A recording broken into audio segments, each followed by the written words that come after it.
اسلام کی تاریخ کے اندر ایک انتہائی عادل، غیرت مند، طاقتور، رحم دل، سخی، ادب والا، عشق رسول والا، مخلوق خدا کا ہمدرد ایک بادشاہ گزرا ہے۔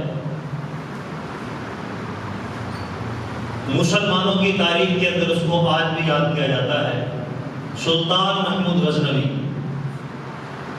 لیکن اس جدید دور کے اندر تاریخ کو کچھ مسخ کرنے کی کوشش کی جا رہی ہے کہ ہندو اور جتنے بھی غیر مذاہب کے لوگ ہیں یہ سلطان محمود غزنوی کو ڈاکو، لٹیرے کے نام سے یاد کرتے ہیں۔ حالانکہ ایسی بات نہیں ہے۔ سلطان محمود غزنوی یہ دنیا کا وہ واحد بادشاہ ہے جس نے اسلام کو، دین رسول صلی اللہ تعالی علیہ وسلم کو سب سے زیادہ مالی امداد دے کے دی ہے۔ اس کے دور حکومت کے اندر اتنا زیادہ مال غنیمت، ہیرے، سونے، چاندی، جوہرات کے ڈھیر اکٹھے ہوئے کہ اسلام اس بادشاہ کا احسان مند ہے۔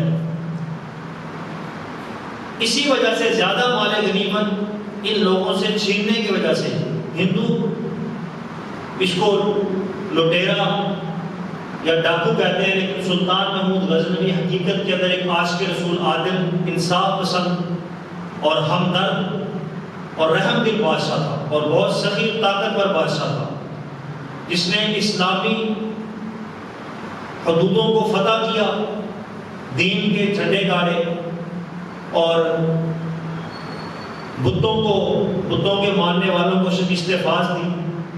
بہت بڑا یہ بت شکن تھا، بتوں کو توڑنے والا۔ جیسا کہ یہ مشہور ہے کہ سومناتھ کے مندر پہ سلطان محمود غزنوی نے 16 مرتبہ حملے کیے اور 16 مرتبہ ناکام ہو گیا۔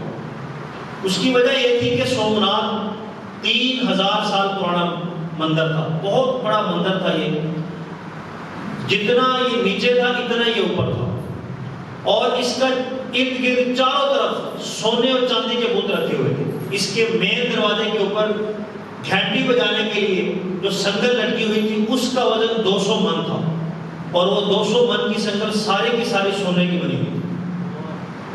پھر اندر جو بت پڑے ہوئے تھے، سب سے بڑا بت وہ سارا ہیرے اور موتیوں سے بھرا ہوا تھا، یعنی مالی خزانے کا ہندوؤں کا یہ ڈھیر تھا۔ سومناتھ کے مندر پہ حملہ کرتا تھا، صرف ہندو ہی نہیں، دوسرے مذاہب کے لوگ بھی ہندوؤں کا ساتھ دے کے ان کے ساتھ شامل ہو جاتے تھے، جس کی وجہ سے فوج کم ہوتی تھی، سلطان محمود غزنوی کو شکست ہو جاتی تھی۔ تاریخ اسلام اٹھائیں تو جتنے بھی ہمارے بڑے حکمران، جتنے بادشاہ، جتنے مجاہد گزرے ہیں، سارے کے سارے صحیح العقیدہ سنی تھے، عاشق رسول تھے۔ سلطان محمود غزنوی کا پیر تھا جو دادا صاحب کا بھی پیر تھا، ابو الحسن خرقانی رحمۃ اللہ علیہ۔ 16 مرتبہ سلطان محمود غزنوی جب ناکام ہو گیا تو پیر کی بارگاہ کے اندر گیا۔ اس وقت جو بزرگ تھے ابو الحسن خرقانی رحمۃ اللہ علیہ اپنا سر صاف کروا رہے تھے، خشکی کی وجہ سے تھوڑی خارش ہو رہی تھی۔ مرید کو کہا کہ میرا سر دیکھو، کوئی جون تو نہیں ہے بیچ میں، مجھے خارش ہوتی ہے بار بار۔ تو ایک مرید دیکھ رہا تھا، باہر جھاڑو دے رہے تھے کچھ لوگ، تو شور مچ گیا کہ بادشاہ آ گیا، بادشاہ آ گیا۔ تو اندر جو حضرت ابو الحسن خرقانی رحمۃ اللہ علیہ کا سر دیکھ رہا تھا، اس نے کہا حضرت، کہا کیا ہو گیا؟ کہا بادشاہ آ گیا۔ آپ یہ ہستیاں ایسی بے پرواہ ہوتی تھی، یہ اس مرید کو کہنے لگے کہ میں نے سمجھا کوئی بڑی جوں تیرے ہاتھ لگ گئی ہے، یعنی ذرا سا بھی آپ نے اس کو احساس نہیں کیا، بادشاہ کے آنے کی ذرا بھی آپ کو پرواہ نہ ہوئی۔ وہ کہہ رہا ہے کہ حضرت بادشاہ آ گیا، سارے کام کے سارے اٹھ گئے، وہ بادشاہ کہہ رہا ہے۔ تو آپ نے پوچھا کہ کیا وجہ ہے؟ تو کہنے لگا بادشاہ آ گیا۔ آپ نے فرمایا میں نے سمجھا تیرے ہاتھ میں کوئی بڑی جوں آ گئی، یعنی جوں جتنی بھی حیثیت بادشاہوں کی نہیں تھی اللہ کے ولیوں کے دربار کے اندر۔ تو یہ آیا آپ کے دربار کے اندر، بارگاہ کے اندر آ کے عقیدت سے سلام کیا، حاضری دی، دعا لی، اپنے آنے کی وجہ بتائی کہ یوں میں 16 مرتبہ ناکام ہو چکا ہوں۔ تو ابو الحسن خنقانی رحمۃ اللہ علیہ نے اپنا جبہ مبارک کرتا اتار کے دیا، کہا جب مشکل پیش آئے پھر اس کو آگے رکھ کے دعا مانگنا، پھر حملہ کرنا تیرا کام ہے اور کام دکھانا اس کرتے کا کام ہے۔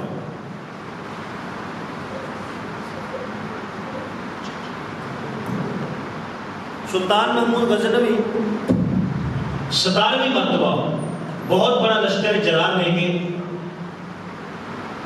سومناتھ کے مندر پہ حملہ آور ہوا۔ اب اس کو پھر شکست کا سامنا کرنا پڑا، اس کی فوج کو پھر پسپائی پیچھے ہٹنا پڑا۔ تو اب اس نے وہ اپنے پیر کا کرتا آگے رکھا، آگے رکھ کے دعا مانگی، اے اللہ اس کرتے والے کی بارگاہ، اس کرتے والے کی تیری بارگاہ کے اندر کوئی حیثیت ہے، کوئی مقام ہے، تو پھر اس کرتے کے وسیلے سے مجھے فتح عطا فرما۔ اے اللہ میں تیرے دین متین کی لڑ رہا ہوں، اس کرتے کے وسیلے سے فتح عطا فرما۔ جب یہ دعا مانگی تو اللہ عز و جل نے فتح عطا فرما، سومناتھ کا مندر فتح ہو گیا۔ سارے بت توڑ کے، سونے چاندی کے جتنے بت تھے، وہ زنجیریں بھی، سب کچھ اپنے قبضے کے اندر لیا۔ ایک نمائندہ ہندوؤں نے بھیجا جو سب سے بڑا بت تھا، توڑنے لگے، کہنے لگے کہ تم اس بت کے بدلے اتنے من سونا لے لو۔ تو اس سلطان محمود غزنوی نے کہا کہ میں کوئی بت فروش نہیں ہوں، میں بت شکر ہوں۔ تو ان کی آفت ٹھکرا دی۔ تو پھر جب اس بت کو توڑا سلطان محمود غزنوی نے، اس بڑے بت کے اندر سے اتنے زیادہ ہیرے اور جواہرات نکلے کہ جن کی قیمت وہ جو سونا دے رہے تھے اس سے بھی کئی گنا زیادہ تھا۔ یعنی اگر لالچ کے اندر آ کے وہ کئی من سونا لے لیتا اور بت ان کو دے دیتا تو پھر یہ ایک زمین فروشی ہو جانی تھی۔ اب ایک دنیا پہ اللہ نے ایک نام رکھنا تھا، دین کا کام لینا تھا۔ بت شکنی کی بت کو توڑا، زمین کو نہیں بیچا، تو اللہ تبارک و تعالیٰ نے کئی گنا اور فائدہ عطا فرما دیا۔ جب بت کو توڑا تو اس کے اندر سے بہت قیمتی ہیرے نکلے۔ تو اب شکریہ ادا کرنے کے لیے اپنے پیر کی بارگاہ کے اندر گیا، کہا کہ اس طرح پھر مجھے مشکلات کا سامنا ہوا، میں نے آپ کا کرتا آگے رکھا اور دعا مانگی۔ پیر نے کہا تم نے میرے کرتے کی قدر ہی نہیں کی۔ کہا تم نے میرے کرتے کا کوئی مول نہیں ڈالا۔ کہا حضرت کیا قیمت تھی؟ کہا کہ اس کی قیمت تو حق تو یہ بنتا تھا، ادنا حق یہ تھا کہ اس کرتے کو آگے رکھ کے اگر تو اللہ کی بارگاہ میں دعا مانگتا، اے اللہ مجھے دنیا پہ فتح عطا فرما دے، اللہ تجھے پوری کائنات کی فتح عطا فرما دے۔ تو نے صرف سومناتھ کے مندر کی فتح مانگی، تو نے اس کرتے کا کوئی مول نہیں ڈالا، کوئی حقیقت ادا کیا۔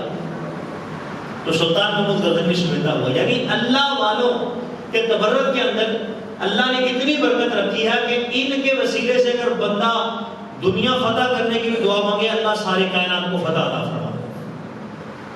تو یہ چھوٹے موٹے دکھ، تکلیفیں، پریشانیاں یہ کیا چیز ہیں؟ تو اللہ والوں کی بارگاہ میں حاضری دینی چاہیے، ان کے تبرکات سے فائدہ اٹھانا چاہیے، وسیلوں سے دعا مانگنی چاہیے۔ تو یہ سلطان محمود غزنوی دنیا اسلام کا وہ پہلا بادشاہ ہے جس کے لیے سلطان کا لفظ استعمال کیا گیا۔ اس سے پہلے کسی مسلمان بادشاہ کے لیے سلطان کا لفظ استعمال نہیں کیا گیا۔ دنیا کے اندر 4 بڑے بادشاہ ہیں طاقت، پاور اور مالی حیثیت کے لحاظ سے، ایک چنگیز خان، ایک تیمور بادشاہ اور ایک سکندر سلطان، سکندر بادشاہ، سکندر اعظم جس کو کہتے ہیں، اور چوتھا یہ سلطان محمود غزنوی، یہ اسلامی بادشاہ تھا سلطان محمود غزنوی۔ اس کے لیے سب سے پہلے سلطان کا لفظ استعمال کیا گیا۔ اس کا والد شک الدین وہ بھی بادشاہ تھا، ایک گورنر کا ملازم تھا، ادنا سا ملازم تھا۔ شک الدین اس کا جو والد تھا اس کو شکار کرنے کا بڑا شوق تھا۔ شک الدین نے اپنے مالک گورنر کو کہا ہوا تھا مجھے ہفتے میں 1 دن چھٹی دینی ہے، باقی تم پورا ہفتہ مجھ سے جو مرضی کام کرو۔ 1 دن چھٹی ملتی تو چھٹی والا دن سارا دن شک الدین جنگل کے اندر گزارتا، شکار کھیلتا۔ ایک مرتبہ اس طرح ہوا کہ سارا دن گزر گیا، شکار نہیں ملا، جانور کوئی دکھائی نہیں دیا، کوئی پرندہ نہ ملا، حتیٰ کہ شام پڑنے والی ہو گئی۔ اب پریشانی بھی تھی کہ اوپر سے مغرب ہونے والی ہے، سورج غروب ہونے والا ہے، اور شکار بھی کوئی نہیں ملا۔ اگر نہ لے کے گیا تو پھر پورے ہفتے کی خوراک بندوبست کس طرح ہوگا، گھر کا نظام کس طرح چلے گا۔ وہ جو شکار کر کے لاتا تھا اس سے پورا ہفتہ گزارا ہوتا تھا، پھر اگلے ہفتے چھٹی آتی تھی، پھر وہ شکار کرتا تھا۔ یوں کھانے پینے کا راشن اس شکار سے نکالتا تھا۔ اب جب سورج غروب ہونے والا ہوا تو اس کو ایک ہرنی کا بچہ ملا، بڑا خوبصورت تھا۔ اس نے اٹھایا، اپنے گھوڑے کے آگے رکھ دیا اور گھوڑے کو ایڑ لگائی، سر پر دوڑانے لگا کہ اس سے پہلے کہ سورج غروب ہو میں جنگل سے نکل جاؤں، اگر سورج غروب ہونے تک میں جنگل کے اندر رہا پھر کوئی درندے کا آمنا سامنا نہ ہو جائے، کوئی پریشانی، کوئی بڑی بلا مصیبت نہ مجھ پہ نازل ہو جائے۔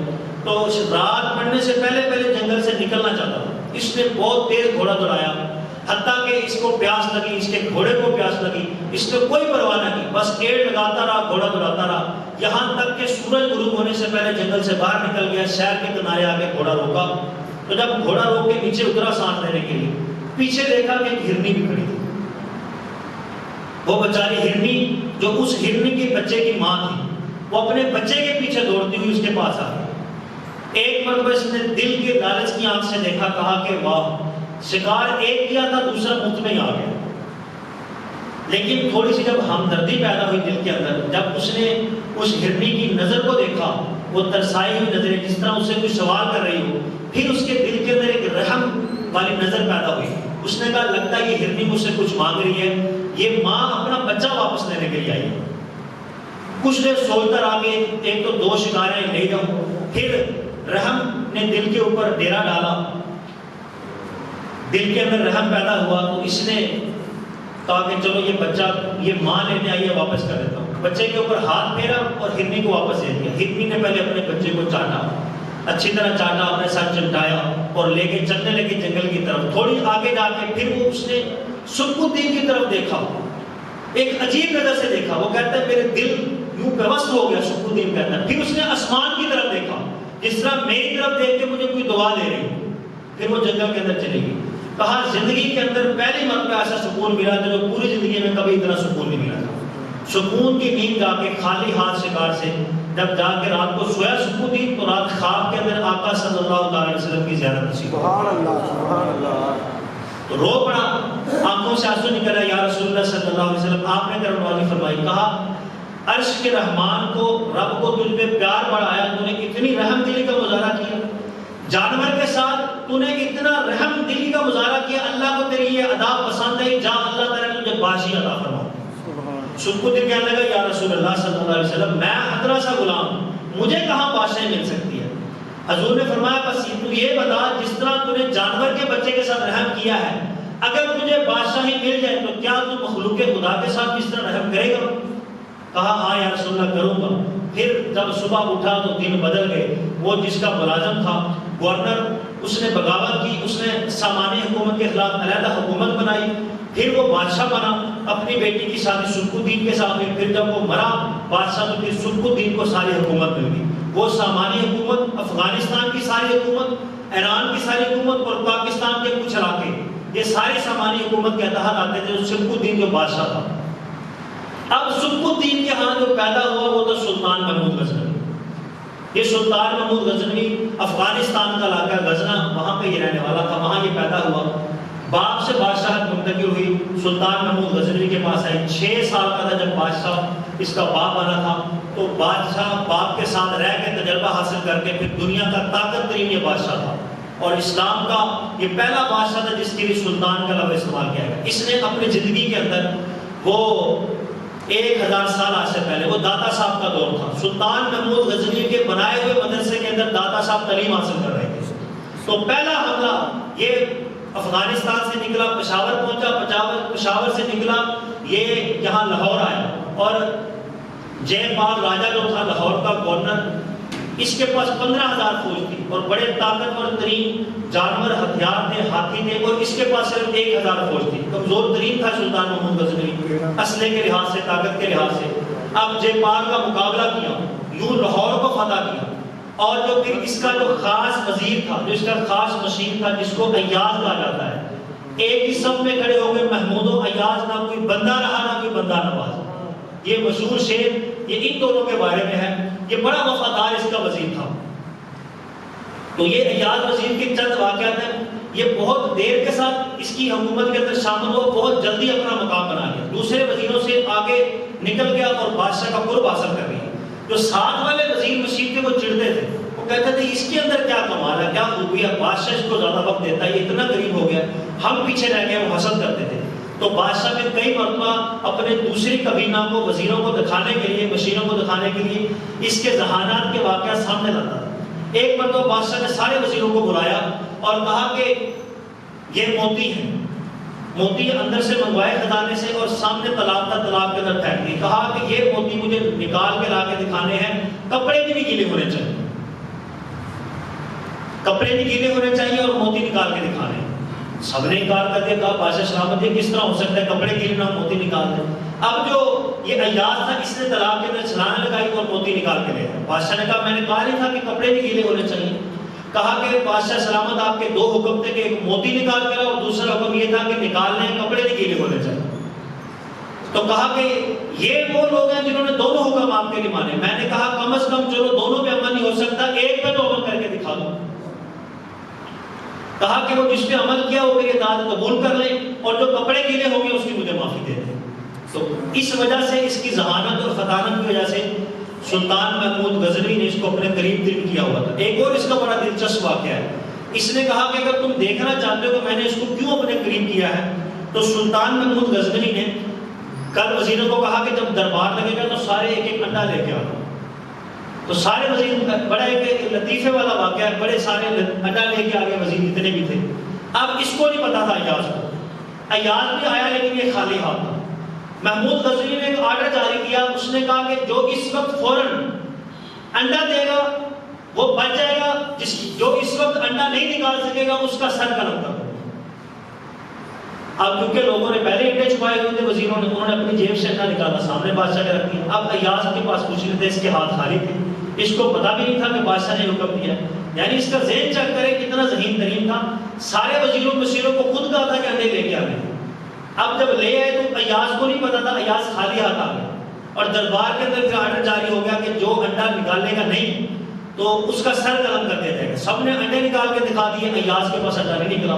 اب اس کا سر قلم ہونا تھا. اب یہ بادشاہ کے پاس آگے آیا اور اگلی لائن میں آ کے اس نے کان پکڑ لیا. کان پکڑ کے کہنے لگا کو کو کو. بادشاہ نے کہا تم یہ کیا کر رہے ہو؟ اس نے کہا بادشاہ سلامت یہ جتنے بھی تھے کہ ساری مرغیاں جنہوں نے انڈے دے دیے, میں مرغوں میں اذان دے رہا ہوں. یہ ایسی ذہانت, یعنی سر قلم ہونے سے اپنے آپ کو بچانے کا ایک طریقہ تھا. کہا میں مرغی تو نہیں جو انڈا دوں, اذان دینے لگ گیا, کہنے لگا میں مرغا ہوں, مرغے کا کام ہوتا ہے اذان دینا. تو پھر اسی طرح بادشاہ سلامت کے پاس ایک بڑا قیمتی پیالہ تھا جو کسی بادشاہ کے تحفے سے آیا تھا. تحفہ اس کو ملا تھا بادشاہ کو. اب یہ بڑا قیمتی ہیرے موتی جواہرات لگے ہوئے تھے. اس کے اوپر کئی سیکورٹی گارڈ ہوتے تھے جو اس پیالے کی حفاظت کرتے تھے. خاص موقعوں کے اوپر, فنکشن کے اوپر سلطان محمود غزنوی یہ پیالہ استعمال کرتا تھا. پیالہ اپنی میز پہ رکھا سلطان محمود غزنوی نے, اپنے وزیروں کو کہا کہ اس کو توڑ دو. اب سارے تھر تھر کانپے. وہ کہیں کہ تو آ گیا, وہ کہنے لگا تو آ گیا. وہ کہنے لگا بادشاہ کا اتنا مہنگا قیمتی پیالہ اور بادشاہ نے اس کی حفاظت کے لیے کتنے جتن کر رکھے ہیں اور کتنی سیکورٹی قائم کر رکھی ہے, اس کو ہم توڑ دیں. یہ تو بادشاہ کا انتہائی قیمتی پیالہ ہے. سب کو باری باری کہا گیا لیکن کسی نے بھی پیالہ نہ توڑا. سب نے انکار کر دیا کہ یہ قیمتی پیالہ ہے بادشاہ کا. یہ بادشاہ کا کہہ رہا ہے لیکن یہ توڑنے والی چیز نہیں ہے. جب ایاز کی باری ہے اس نے پیالہ پکڑا اور پٹک کے زمین میں مارا اور توڑ دیا. سلطان محمود غزنوی کو جلال آ گیا. کہا کہ تم نے پیالہ توڑ دیا. کہا کہ اے بادشاہ سلامت گستاخی معاف, یہ پیالہ اگرچہ ساری دنیا سے بڑا قیمتی پیالہ ہے لیکن آپ کا حکم مجھے اس پیالے سے بھی زیادہ قیمتی ہے. تو کہا میرے نزدیک اس پیالے کی کوئی قیمت نہیں, آپ کے حکم کی قیمت ہے. آپ نے کہا توڑ دو, میں نے توڑ دیا. تو بادشاہ نے کہا کہ دیکھو اصل بات یہ ہوتی ہے کہ قیمت اس نے پیالے کے لیے لگائی, میرے حکم کی قیمت لگائی ہے. اس نے میری اطاعت کرتے ہوئے پیالہ. تو یوں بڑے اس کے بے شمار واقعات ہیں. ایاز اس کا وہ جو گہرا وزیر تھا, قریبی مشیر تھا اور اس کے ساتھ ہر وقت رہتا تھا. یہ آل رسول اور سید آتا تھا. آج بھی لاہور کے اندر جائیں تو لاہور کے گڑھ شہر کے اندر جو مسجد ہے, مسجد کے بیچ کے اندر ایاز کی قبر ہے وہاں پہ. تو جب سلطان محمود غزنوی نے افغانستان سے پشاور سے آ کے راجہ جے پال کے حکومت کے اوپر پہلا حملہ کیا, لاہور فتح کیا, تو اب جاتے ہوئے ایاز نے یہ تمنا کی کہ لاہور کی حکومت مجھے دے دے. تو سلطان محمود غزنوی نے اس وفاداری کے سرے کے اندر اپنے اس وزیر مشیر, اپنے خادم کو لاہور کی حکومت ایاز کو دے دی. ایاز لاہور کا پہلا مسلمان بادشاہ ہے, یعنی لاہور کا پہلا جو گورنر تھا اسلام کا وہ ایاز تھا. ایاز کی قبر آج بھی لاہور کے اندر ہے. پھر ایاز کے جانے کے بعد پھر داتا صاحب آتے ہیں. پھر داتا صاحب جب یہ لاہور فتح کر لیتا ہے, ایاز حکومت بنا لیتا ہے, مسلمان آ جاتے ہیں. اب دلوں کو فتح کرنے کے لیے پھر داتا صاحب تشریف لاتے ہیں.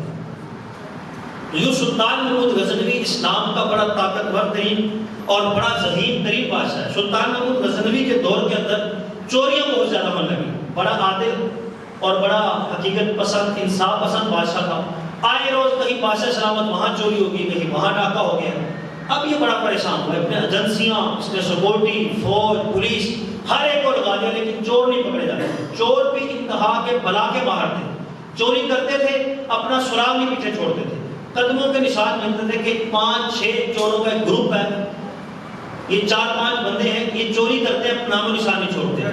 پوری سلطنت کے اندر, غزنہ کے اندر انہوں نے تہلکہ مچا دیا تھا چور نے. آئے روز چوری, آئے روز چوری. بادشاہ نے ایجنسیوں کو پیچھے ڈالے, کہا تمہارا کام نہیں, میں خود چور پکڑتا ہوں.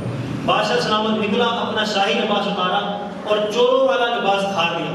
ایک مرتبہ یوں ہی بازار میں جا رہا تھا کہ چند 4-5 بندوں کے گروپ کو کچھ باتیں کرتا دیکھا تو شک پڑ گیا. ان کے پاس جا کے کھڑا ہو تو کہنے لگا تم کون ہو؟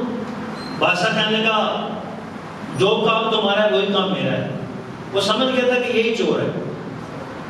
تو وہ کہنے لگے کہ ہمارے پاس تو کچھ نہ کچھ ہنر ہے, تم اپنا ہنر دکھاؤ تو پھر تمہیں مانیں گے, پھر تمہیں اپنے ساتھ رکھیں گے. اس نے ریکویسٹ کی تھی کہ مجھے اپنے ساتھ شامل کر دو. وہ کہنے لگے کہ ہمارے پاس ہنر ہے, تم اپنا کوئی ہنر دکھاؤ تو ہم تجھے اپنے ساتھ رکھ لیں گے.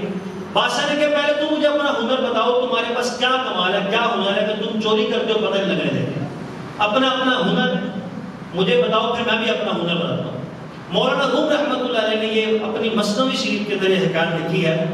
ایک کہنے لگا کہ جتنی مرضی اونچی عمارت ہو, اگر اچھا شاہی قلعہ بادشاہ کیوں نہ ہو, میں چڑھ جاتا ہوں بغیر کسی سبب کے, بغیر کسی سہارے کے, میں اوپر چڑھ جاتا ہوں اور جتنی مرضی اونچی ہو میں چھلانگ پہ لگا دیتا ہوں. یہ میرے اندر کمال ہے. دوسرے چور نے کہا کہ میرے اندر یہ کمال ہے کہ میں مٹی کو سونگ کے, زمین کی مٹی کو سونگ کے بتا دیتا ہوں کہ خزانہ کس جگہ میں ملتا ہے.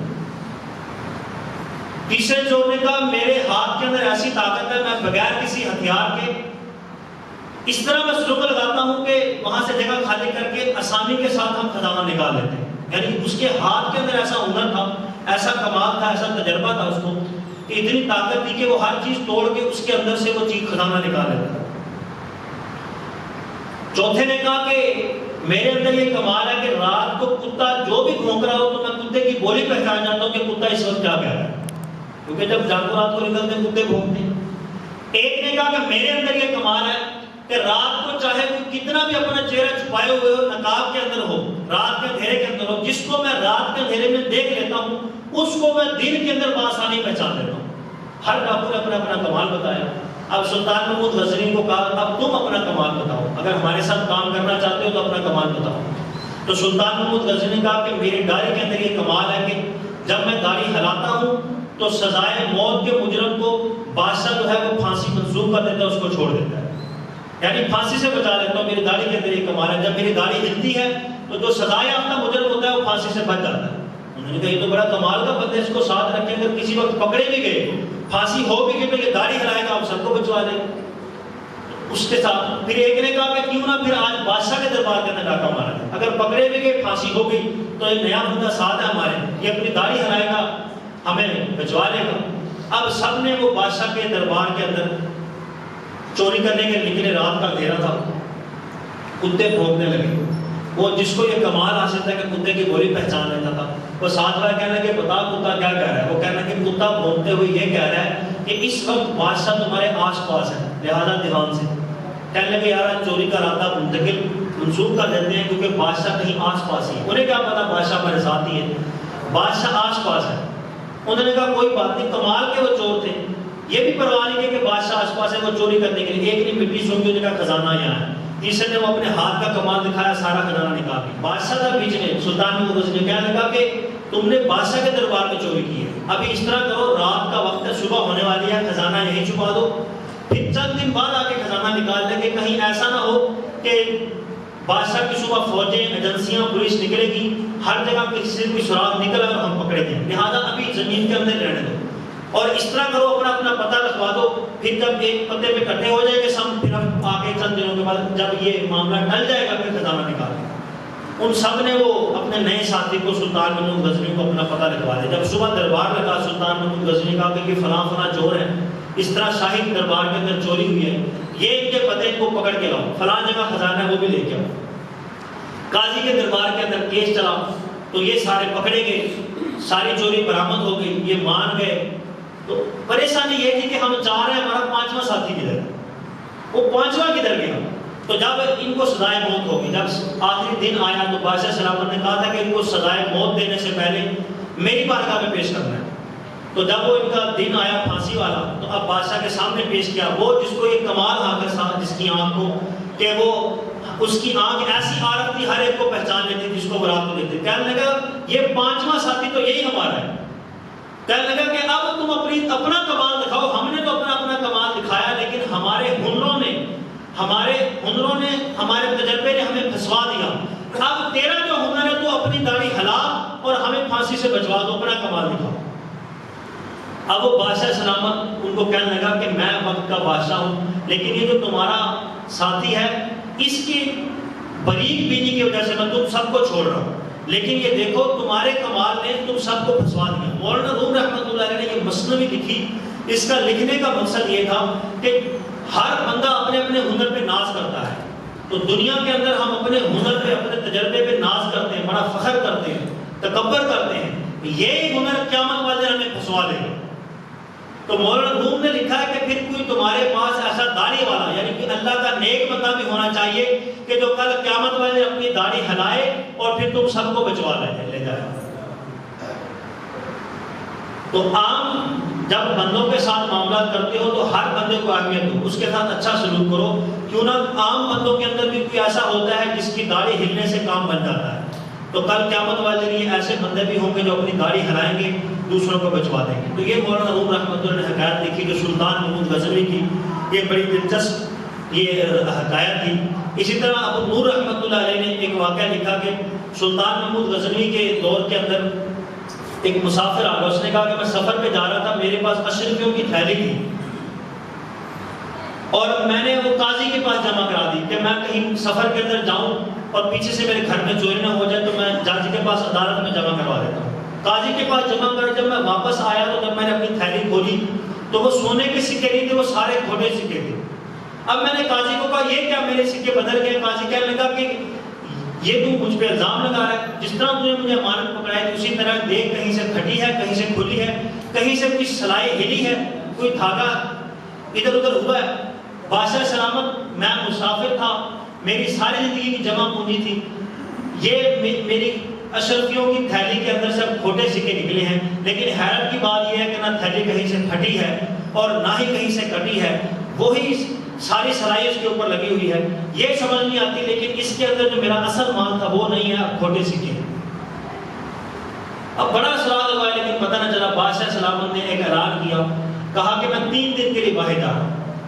جب بادشاہ جانے لگا تو اس نے اپنے سونے والا جو بستر تھا اس کو تھوڑا سا پھاڑ کے وہ چلا گیا.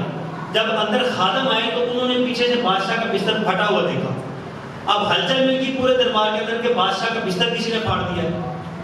ان کو یہ تو پتہ نہیں تھا کہ بادشاہ خود اپنا بستر پھاڑ کے گیا ہے. تو اب پریشانی بن گئی. اب اعلان کروا دیا کہ بادشاہ کے آنے سے پہلے بستر درست ہونا چاہیے، وگرنہ بادشاہ پھر کسی کو نہیں چھوڑے گا، بڑا مسئلہ بن جائے گا. اب ایک ایسا رفوگر ڈھونڈا گیا. اس وقت ہندوستان کے اندر احمد رفوگر کے نام سے ایک رفوگر تھا جو ایسی سلائی لگاتا تھا کہ پھاڑنے والے کو بھی نہیں پتہ چلتا تھا کہ میں نے کہاں سے پھاڑا ہے. ایسی سلائی لگاتا تھا، ایسا رفو کرتا تھا کہ پتہ ہی نہیں چلتا تھا کہ یہ کبھی پھٹی بھی ہے جب. تو وہ احمد رفوگر آیا، اس نے بادشاہ سلامت کا بستر دھو دیا. اب بادشاہ 3 دن کے بعد جب آیا تو بادشاہ نے کہا یہ میرا بستر پھٹا ہوا تھا، یہ سلائی کس نے کیا؟ انہوں نے کہا نہیں کوئی نہیں پھٹا ہوا تھا.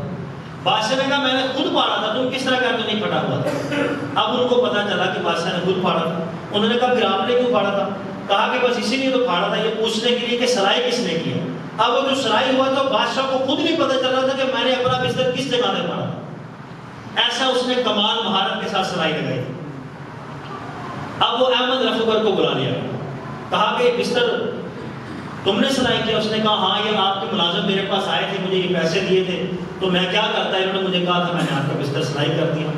پھر اشریوں سے تھیلی نکالی، کہا کہ یہ بھی تیرا کمال ہے؟ کہا ہاں یہاں آپ کا جو قاضی ہے علاقے کا جج ہے اس نے یہ مجھے تھیلی دی تھی، اس کے اندر سے سونے کے سکے نکالے تھے، کچھ مال مجھے دیا تھا باقی مال خود رکھا تھا. کہا کہ اس کو اسی طرح سلائی کر دو، پتہ نہ لگے کہ کہیں سے پھٹی ہے یا کہیں سے سلی ہے.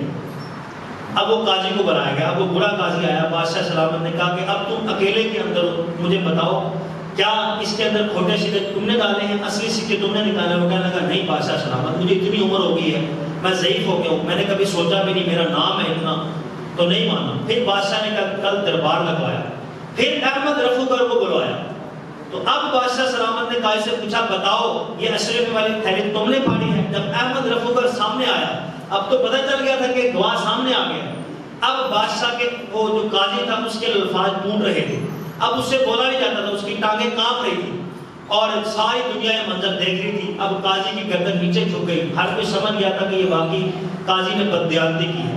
اب بادشاہ نے اس کو اپنے دربار سے نکلوا دیا، کہا کہ تم نے چند سکوں کی وجہ سے اتنے بڑے عہدے کو داغ لگایا اور بددیانتی کی، جاؤ میرے دربار سے نکل جاؤ۔ اب جب وہ گھر گیا تو اب بچے بھی منہ نہیں لگاتے تھے۔ کل قیامت والے دن یہی منظر ہوگا، جو حرام کماتے ہیں، جو پاپ کماتے ہیں، جو کم تولتے ہیں، جو سود اور جوا کھیلتے ہیں، اپنے بچوں کو نجائز لا کے کھلاتے ہیں، کل قیامت والے دن پھر یہ لوگ اپنے بچوں کا سہارا لائیں، جنہوں نے اولاد کے لیے اتنے پاپ کمائے ہوں گے تو اولاد بھی پاس لگے گی۔ تو یہ قاضی جب گھر گیا تو اولاد نے کہا کہ ابا جی آپ نے ہمیں کہیں کا چھوڑے ہی نہ، ہم مدرسے جا سکتے ہیں، نہ مسجد جا سکتے ہیں، نہ سکول جا سکتے ہیں۔ بیوی کو کہا کہ بیوی بھی ساتھ چھوڑی، کہنے کہ تو نے تو میرا منہ ہی نہیں چھوڑا کہ میں میکے جا کے دکھاؤں کیا، میری ہمسائے میرے محلے دار عورتیں مجھے کیا کہیں گے کہ تو وہ بے ایمان قاضی کی بیوی ہو۔ تو محمد بخش رحمۃ اللہ نے کیا پیارا سے لکھا ہے، ساری عمر آٹا گنیا لکھا کیتے نے پیڑے، ساری عمر آٹا گنیا لکھا کیتے نے پیڑے، جدو وقت گزر گیا محمد بخشا کوئی نہیں لگا لینے۔ تو پھر جب وقت آتا ہے کل قیامت والا منظر آئے گا، پھر جو پاپ کمائے ہوں گے اولاد کے لیے، یہ کمائیاں کمائی ہوں گی، نہ اولاد کام آئے گی نہ بیوی بچے کام آئے گی، پھر اکیلے پھنسنا پڑے گا، پھر وہ اپنے کمایا جو ہے پھر اس کو سامنے لانا پڑے گا۔ تو وہ بادشاہ سلامت، اس وقت وہ بادشاہ کا دربار تھا، اس وقت وہ جو احکم الحاکمین ہے، سارے بادشاہوں کا بادشاہ، اس کا دربار لگا ہوگا۔ اب اس وقت تو گواہ احمد رفوگر تھا، لیکن جب اللہ کا دربار لگا قیامت والے دن پھر احمد رفوگر نہیں ہوگا، پھر ہمارے اپنے آزاد جو ہیں یہ گواہ ہوں گے، یہ اللہ کی بارگاہ میں گواہی دے رہے ہوں گے۔ تو ہم سوچیں اس منظر کو۔ تو مولانا فروغ رحمۃ اللہ علیہ نے پھر یہ مثنوی سلطان محمود غزنوی کی لکھ کے پھر یہ آپ نے لکھا۔ تو سلطان محمود غزنوی بہت بڑا فاتح تھا، جس نے سومنات کے مندر فتح کیے، جس نے ملتان فتح کیا، ہند فتح کیا، سندھ فتح کیا، جس نے لاہور فتح کیا، جس نے ہندوستان فتح کیا، پہلا مسلمان بادشاہ جس کو سلطان کا لقب دیا۔ ہندو اس کو تاریخ مسد کر کے لٹیرا اور ڈاکو لکھتے ہیں، لیکن یہ ہمدرد اور رحم دل اور عاشق رسول بادشاہ تھا، اتنا عشق و ارادہ والا تھا۔ اس کا جو وزیر تھا ایاز، جس کی قبر لاہور کے اندر ہے، جو لاہور کا پہلا گورنر تھا ایاز، اس کا بیٹے کا نام تھا محمد۔ تو یہ جب بیٹے کو بلاتا تھا تو محمد کہہ کے بلاتا تھا۔ ایک دن بلایا تو کہا او ایاز کے بیٹے ادھر آ۔ ایاز نے بعد میں جا کے بادشاہ سلامت سے پوچھا، بادشاہ سلامت گستاخی معاف، میرے بیٹے سے کوئی گستاخی ہوگی، آج آپ نے اس کا نام نہیں لیا اور کہا او ایاز کے بیٹے ادھر آ۔ بادشاہ نے کہا کہ نہیں، اصل بات یہ ہے کہ تیرے بیٹے کا نام محمد ہے، میرے آقا کی نسبت والا نام ہے۔ جب بھی مجھے کوئی کام ہوتا تھا تیرے بیٹے کو پکارتا تھا تو پہلے وضو کرتا تھا، پھر لفظ محمد نکالتا تھا زبان سے۔ تو آج میرا وضو نہیں تھا، پانی بھی پاس نہیں تھا، اس لیے میں نے گوارا نہیں کیا کہ اب میں اس کو بلاؤں اور بغیر وضو کے لفظ محمد بول دوں۔ کہا میں نے اس لیے کہا وہ ایاز کے بیٹے ادھر آ۔ اتنا عشق رسول، اتنا محبت تھی اس کے دل کے اندر، ہر وقت ایک خیال رہتا تھا کیا سبک الدین ہی میرا باپ ہے؟ وہ سبک الدین جس کو نبی پاک صلی اللہ علیہ وسلم کی بارگاہ سے بادشاہت ملی تھی، جس کو حضور علیہ السلام کی زیارت ہوئی تھی، وہ رحم دل بادشاہ سبک الدین کا یہ بادشاہ تھا، بیٹا تھا محمود غزنوی۔ اس کے دل کے اندر یہ خیال آتا تھا، ایک خیال یہ آتا تھا کیا قیامت قائم ہوگی، ایک خیال آتا تھا یہ جو مولوی ہیں کیا واقعی نبی پاک صلی اللہ علیہ وسلم کے وارث ہیں؟ کیا کہیں اپنی کمائی کرنے کے لیے، اپنا نام بنانے کے لیے کوئی انہوں نے حدیث تو نہیں کری کہ جو علماء ہوتے ہیں یہ انبیاء کے وارث ہیں، یہ ممبر و محراب کے وارث ہیں؟ تو یہ اس کے ذہن کے اندر خیال آتا تھا کہ یہ واقعی یہ حدیث ہے کہ علماء جو ہے یہ نبی کے وارث ہیں اور کیا قیامت قائم ہوگی؟ اور تیسرا یہ ذہن کے اندر آتا ہے کیا میں سبک الدین کا بیٹا ہوں؟ تو یہ وہم تین اس کے دل کے اندر آتے رہتے تھے۔ ایک مرتبہ جا رہا تھا، اس نے کھڑے پہ ایک یتیم بچے کو دیکھا، بیٹھا ہوا تھا جو کتاب پڑھ رہا تھا رات کے اندھیرے کے اندر۔ کہا کہ یہ تم کیا کر رہے ہو؟ اس نے کہا کہ مجھے علم دین پڑھنے کا شوق ہے اور میں اس لیے کتاب پڑھ رہا ہوں۔ تو کہا کہ تم ادھر بیٹھ کے پڑھ رہے ہو؟ کہا ہاں میں یتیم ہوں، میرے پاس لالٹین لینے کے لیے پیسے نہیں ہیں، تو اس لیے میں اندھیرے کے اندر پڑھا۔ تو بادشاہ نے اسے دیکھا کہ اس بچے کے اتنا شوق تھا علم دین پڑھنے کا. قریب ہی ایک ہندو تھا, اس کی دکان تھی, اس کی دکان سے ایک سوراخ نکل رہا تھا دکان کی دیوار سے, سوراخ سے کوئی روشنی آتی تھی. جب بچہ اپنا سبق بھول جاتا تھا تو کتاب لے کے جاتا تھا, اس سوراخ کے آگے کرتا تھا, وہ جو روشنی سے سبق دیکھ کے پھر آ کے اس تھڑے پہ بیٹھ جاتا تھا, پھر سبق زبانی یاد کرتا تھا. بادشاہ نے جب یہ منظر دیکھا تو اسے ایک عجیب سا لگا. اس کے پاس گیا, اس سے جب سارا بایو ڈیٹا لیا تو پتا چلا کہ بچہ یتیم ہے اور علم دین پڑھنے کا اتنا شوق ہے کہ ہندو کے چراغ سے روشنی حاصل کر کے پھر یہ سبق حاصل کر رہا ہے. تو بادشاہ نے حکم دیا کہ اس کو چراغ بھی دو, 2 سپاہی مقرر کیے کہ اس کا سارا خرچہ بھی اٹھاؤ, اس کو علم دین بھی سکھاؤ. تو جب رات کو جا کے سویا تو بڑا سکون ملا کہ میں نے ایک علم دین کا جو خادم ہے اس کی خدمت کی ہے.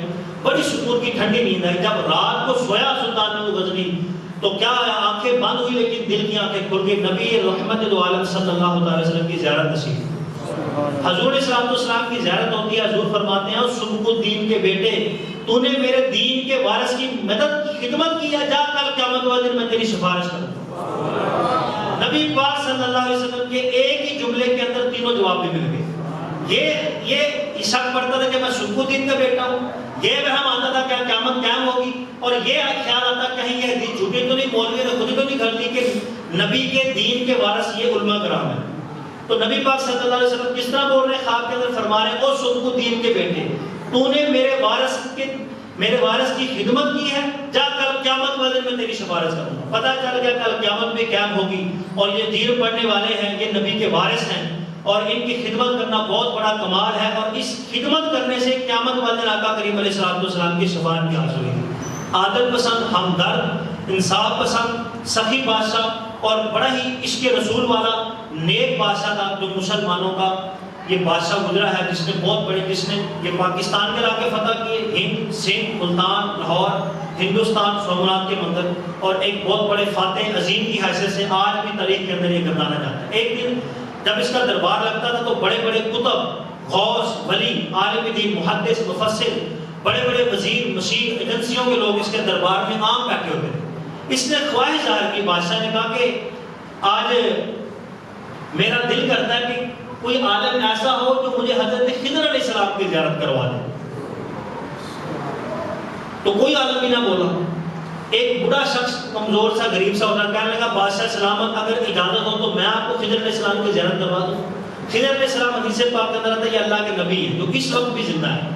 قیامت والے دن ان کے اوپر موت طاری ہوگی, روئے زمین کے اوپر خضر علیہ السلام اس وقت بھی زندہ نبی ہے, جو بیعت پر حضور کے امتی بھی ہیں اور نبی بھی ہیں.